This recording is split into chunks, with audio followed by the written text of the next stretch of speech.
Hello, everyone, and welcome to Prophecy Files briefing for the last day of 2024. It has certainly been a year that has been eventful, and today I want to just take a few moments and hit just a few highlights of this past year that are worth noting concerning what the Bible has to say concerning Bible prophecy and the things that are in the future. This is not just something that's going to stop in 2024. It's things that will progress as we're watching them unfold, just like the Bible said. So here's a few things in a year review that I want to share with you. One, from the information of this past year, Saudi Arabia and Israel had a peace initiative that they have signed. The Crown Prince and Prime Minister of Saudi Arabia has spearheaded this gathering of nations during the closing months now of 2024, not something that's been on the radar in the news media and cycle. His purpose was to begin, and listen carefully, begin the process of establishing a Palestinian state by means of a 7 to 10 year peace agreement with Israel. The next meeting is scheduled to take place in June of 2025 at the UN.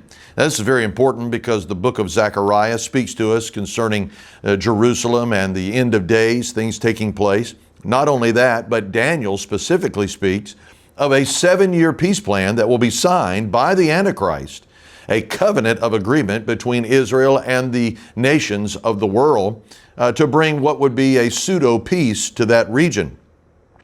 The important thing to note concerning this is that even if next year's meeting is not something that results with an Antichrist signing this peace plan, the fact is you're watching the precursors, the foreshadowing, and even the conversation of a 7 to 10 year peace plan to establish a Palestinian state. The issue is Palestine, the Palestinian people, and them having a portion of that property, the ground.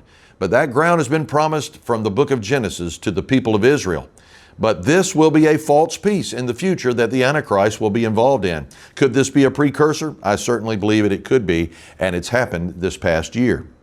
Not only that, but the attacks against Israel have been nonstop. Even from October the 7th, in the horrific attack that took place in the Gaza and encroaching into Israel from the Gaza Strip, now has escalated, of course, to the northern regions of Hezbollah. And we've watched over this past year where no ceasefire, no peace plan has worked at all. It's been a consistent and constant nonstop attack against the nation of Israel. No holidays or anything else has stopped any of it.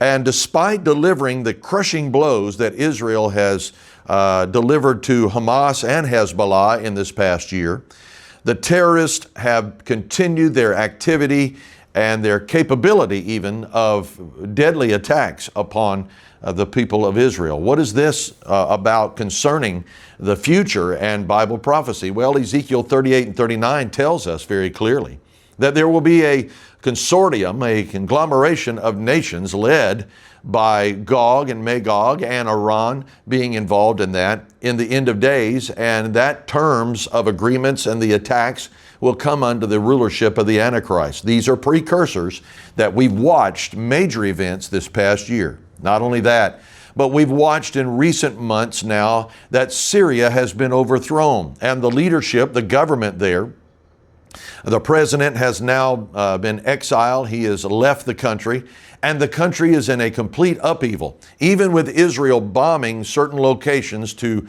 try to stop any kind of weapons gathering from these terrorists and individuals that are taking over. Some 300 Israeli airstrikes along with the United States and others. There's still the possibility of chemical warfare that is available there for these terrorist groups, and certainly what you're looking at there in that region is nothing short of Al-Qaeda and ISIS that is literally coming into that region. What's important for us to note is that there was not a destruction of Damascus that is foretold in Isaiah 17 and 1. So we are still looking to that event to take place where Damascus will be literally destroyed, blown off the map. These events are still in the works, but the overthrow of Syria is a major biblical Bible prophecy event, I would say to us to watch in the coming days.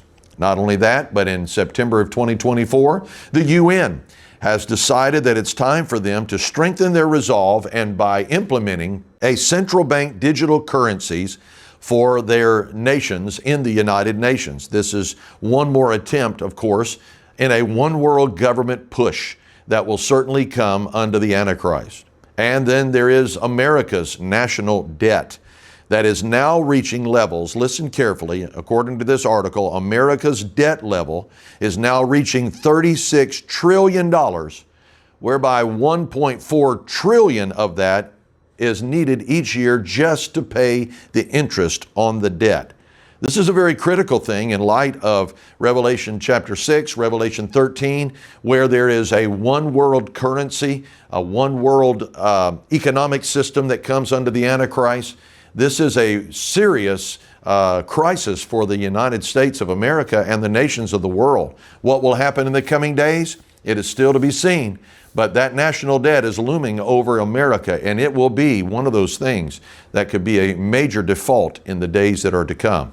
And then, as we wrap up this briefing here today, President Biden in recent weeks has given permission to Ukraine to fire long-range missiles into Russia. And of course, there is the retaliation that could happen at any moment from the president of Russia, President Putin. These are signals and signs of Revelation 6 and that rider of the apocalypse, the second rider, I should say, of the apocalypse, that could cross the planet, death and destruction taking place in a massive scale. What a horrible picture that is. This is important for you to understand, that the Lord continues to restrain, as you're watching this around the globe, catastrophic events from taking place, flipping this into the government and rulership of the Antichrist. And I believe it is only because there is a spiritual awakening that is stirring. But what we need to understand is that these events and many others are now making a clearer picture day by day of what lies ahead for the world in the event called the rapture of the church and those things leading up to that and the second coming. One of the interesting things that's taken place in recent months is the fact that Bible sales have now reached a new level, a height in 2024. And I can assure you, ladies and gentlemen, that these are all signs. Even in recent days, the one thing that was Googled concerning the Bible and spiritual things was their need for prayer and the release of anxiety from their lives. I can assure you that the only release comes when there is a relationship with Jesus Christ and making Him the Lord of your life. Why don't you take that opportunity to strengthen your relationship with the Lord as you take a step now, and just a few hours from this taping, we're going to roll another year and everybody's moving into 2025. Why don't you start with Jesus Christ being the priority and prayer, making that an elevated priority in your life, the Word of God, and get ready, because it is going to take on an accelerated pace, I believe, in the days ahead as we're watching Bible prophecy unfold. And until we get together again in 2025, remember Jesus Christ is coming soon.